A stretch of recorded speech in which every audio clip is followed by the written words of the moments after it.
up YouTube and welcome to Talk Malcolm Talk, so let's talk. First up, I want to give two really big shout outs. So on Twitter and on YouTube, they tweeted to me, but two people actually bought the Subsqueeb shirts and they made an unboxing video of it, which I thought was just really cool. And that's the next big thing and Cesaro Fan 2011. There it is right there.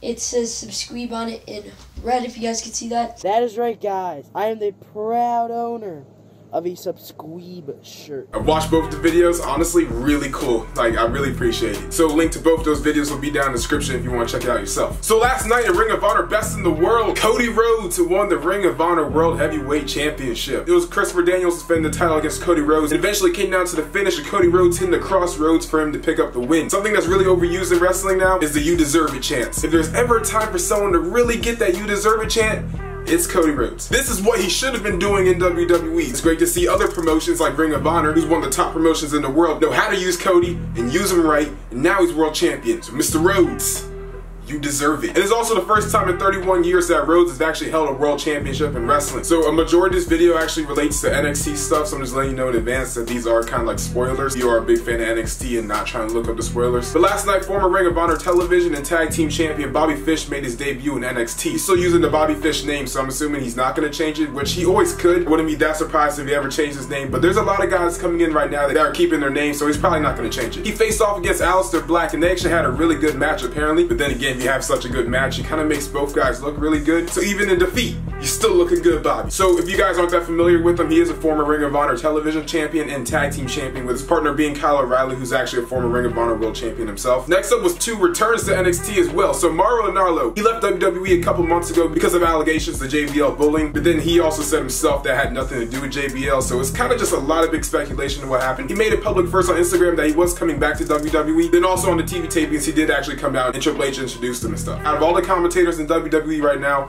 it probably goes like Mauro and Corey. I've always enjoyed his commentary and his references and stuff. I like the guy, so I'm happy to see him back. He's definitely a very liked person. On Twitter, he has like a lot of fans. But a few times I've heard when people actually met him, he seems to be a really nice guy. And then also backstage, because a lot of wrestlers seem to like him as well. Also making his return to NXT, Johnny Gargano. So last time we saw Johnny Gargano was at NXT TakeOver, because him and Tommaso Ciampa had broke up because Tommaso had actually just kicked the holy crap out of Gargano, even though at the end of it, he was the one that actually got hurt. But this is Gargano's first time back on NXT television since he got hurt, or the team broke up. Safe to say it's expected that whenever Ciampa comes back from his injury, that him and Gargano are going to be going at it for a little bit. That's probably going to be one of the better feuds in NXT, especially a feud that's not even for the title. It's time! There's updates on Rude. As we all know, Rusev hasn't been on television for a hot minute. He had to get surgery back in February, it caused him to miss WrestleMania. He was supposed to be getting a world title shot at Money in the Bank, but then Jinder won the belt, and they were going to do Jinder versus Rusev. Then apparently he got cleared again, even though I thought he was already cleared before. But now Rusev is actually being scheduled for live events for SmackDown Live, so that means he will be coming back very soon. And when he comes back, that's all I'm going to talk about for the next month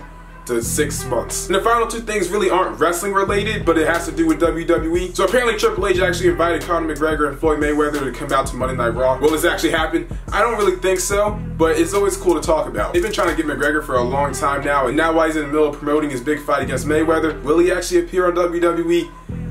I don't, nah. Now Mayweather's done a lot of WWE stuff before, so will he actually make an appearance? I don't really think so, but it's always cool to talk about. But in the comments down below, who do you think's gonna win, McGregor or Mayweather? I'm feeling Mayweather. I wanna see Mayweather be 50-0, so I just gotta go with Mayweather. And then finally, TMZ actually caught up with Lil Yachty in the airport, I believe. If you don't know who Lil Yachty is, he's a rapper. I like his music, I think it's pretty good. And he was actually wearing a Hardy Boys shirt, so they were actually talking to him about WWE. And Lil Yachty actually said he had a meeting with WWE, or his first meeting with WWE, about him doing some special appearances. I'm assuming it'll probably be a role like Wiz Khalifa or like other rappers that's showing up on WWE. A lot of wrestling fans don't really like rap music, so like it's not really a great combination. Like, it's only a section of the crowd that are really into it. Like whenever Wiz Khalifa shows up or Snoop Dogg or whatever, wrestling fans aren't that big on rap music, which is no problem with that. It's only opinion. Are rappers really the right people to bring to WWE? I don't care, because I like rap. But there's a lot of people that just don't. It's better than Flow Rider again, because I'm tired of seeing him. But yeah, guys, that's the video if you really enjoyed. Tell me down in the comments down below,